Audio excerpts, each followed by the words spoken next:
Cash Money backup singer. Say Cash Money backup singer. I'm sorry, backup dancer. Say, listen, I'm finna call my boy, cause you can't call yours. Disgusting. You got to do this. Oh, I miss my son. I don't miss my. I'm finna call mine right now. Hold on, let me call my son. So it gets on and gets a little worse than that, but this stems from a conversation that Gillie was having regarding some snitching and basically doing that street code shit. But while I don't agree with what Charleston White said and did there in the manner that he expressed it, the merit of what he's saying, I'm 100% behind. Yeah, but he didn't have to say that shit like that. Like, I hate the delivery because it's so fresh. The problem, like, the man's son literally still just died. But the problem is the problem. Yes, black people have this no snitching thing. Crimes don't get solved. Justice doesn't get served to the families that are grieving 100%. But at the same, it's the same coin. It's on the other side. This is still a grieving man. It is. Again, I understand that it's a grieving man, but So, again, like, your actions to yourself, to what you've done and promoted in the community led to what that happened. Mm-hmm. And so at some point that has to be spoken up to. We can't sit here and let these people who claim to be about community and about changing what's going on, but then you still are promoting it. Like, maybe from an empathetic point, what's his name, Wallow, or was it Gillie? It was Gillie whose son who passed. Gillie, knowing what he's done, knowing the life he's lived, knowing what kind of rhetoric he pushes, and knowing that his son was murdered, like, probably, and he's still grieving right now, probably will get to the point where he'll be like, this was wrong. I shouldn't be doing this. This is the lesson that I've learned. But he's still in the mourning process. So making fun of him for something that's bigger than him, right? He's still in the, like, my son died stage. Like, this happened to me stage. But he's not, He's though. probably going to get outside of it and see the bigger picture and see the point eventually, but I really don't like that. It lacks empathy. What you're forgetting is you're not, though, because he over here still telling people not to do the snitching shit. Still talking about that. He's not outside of. He hasn't learned. That's what I'm saying. Maybe like a year from now, he'll change his tone. What you got to learn from? The nigga just unalived your kid. You got to learn that you got to start talking about who these people are. Like, what kind of common sense do you need? You get out here with this man who did 20 years of his life in time talking about y'all trying to better the community. You talking about you better. I'm here. Remember we just played that video of Gillie when he was talking about the CEOs and the black CEOs and the white CEOs who cutting the check and all that bullshit. No, like, at some point, like, I understand it's just kind of like with the Kevin Samuels shit where it's like, oh, the tone and all that stuff. But at some point, somebody got to smack people in the face and say, bro, you on bullshit. And this is what it comes to. And that's why, like, again, I wouldn't go behind, even when I said my shit about Gillie, and my kind of criticisms of it, I didn't say no crazy shit like that. But I'll be honest with you, if my line of thinking wasn't on a similar wave. My line of thinking would be on a similar wave too if I was a fan of Gillie and Wallow and all that, and then I heard him talk about, like, no snitching and stuff after his son was murdered. I would be very confused because you want justice yourself, don't you? Like, you want whoever murdered your son to be held accountable for that murder. I'm sure you do. Someone has to snitch for that to happen. So obviously, like, you don't make sense at all. But at the same time, like, emotionally, like, I want to have empathy for this man because he just lost his son, and that's not something that a parent should ever go through.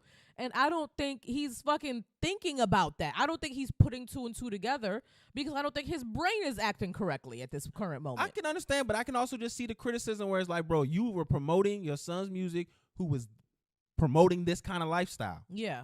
And you not stopping that, you not stepping on that, you not trying to say you need to make a different way if you going to make music. Like, at some point, I feel like he's like, damn, the chickens come home. I knew this was gonna happen. Like, there's a part of him course that you do. There's a part of him as a father that knew that this might happen, but he was just hoping that it wouldn't. He was hoping that, like, whatever power, whatever status he had maybe would stop this from happening, but it did. My thing is, if you cut everything off and you say, hey, I'm not going to allow you to kill yourself with my backing, and that happens, we just got to just put it up to the game, wash our hands of it, and that's just what it is. But when you sitting here, and I can bring up a video where he is with his son is rapping about spinning blocks and all that other shit, and he right there next to him. Again, I'm going to look at you and say, bro, what did you think was going to end? How this is going to end? So I mean, like I said, we could be critical of Charleston White all we want, but Charleston White is an asshole. There has to be a part of Gillie that knew this was going to happen. He got to be Charleston White, an asshole with good aim. Cause he's shooting at he's shooting at the right thing to shoot at. He going right at the problem and the source of what you're doing. His delivery is just so bad that I just don't think it's good aim. Nobody's gonna listen to you if I said, "Oh man, Gillie, you shouldn't be." Like I said, even what I would have said, if I would have cut up our clip and did that, nobody would have listened to that. But if I would have said, "Fuck you," and you need this while your son, all the niggas would listen to that.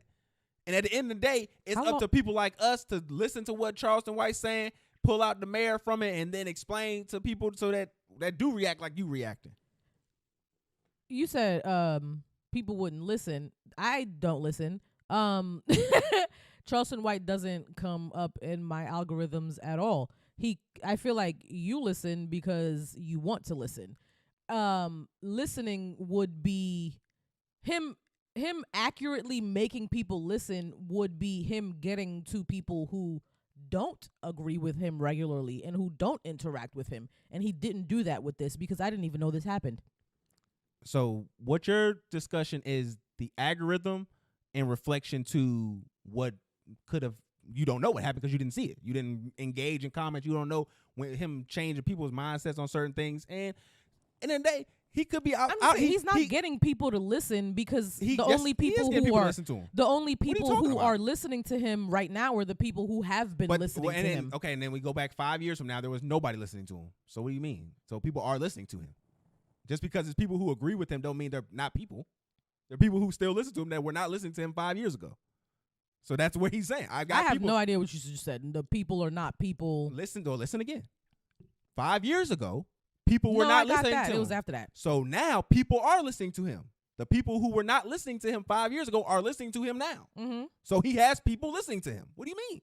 Okay. That's all I'm saying. Like you can't act like he doesn't have a following and people want to see what he's talking about. Like, and this is it. I'm just saying you're not changing anybody's. It's not about that anymore. It's not about that anymore for him. It's about is that not what it's about? Not for him. Not anymore. He's told us that already. It's not about you. So I can't what is change the point niggas. of him being this big of an asshole? Exposing the assholes in my community with no conscience. I'm calling dickheads and shitheads in my community when I see them. That's what it is. It's not about making it better because it's never gonna make it better because shit, nobody wants to make it better. Charleston White reminds me of that squirrel thing from Ice Age, the one that was chasing that nut the whole time. No, he's Stick Meaner. No, I mean like what he looks like physically. He looked like Stick Meaner too. He just could see. He's Stick Meaner with the eyes. Like he looks like he has like he doesn't have the correct amount of jaw definition as he should as a man. But let's move on. I just want to say, I just feel like what he does is he does what Gillie and Wallow should be doing in a lesser degree. And they should be exposing and shaming and calling people out. You don't have to do it to the degree that Charleston White does, but because there's nobody doing that, that's why he has to be so extreme and why it makes the noise that it does.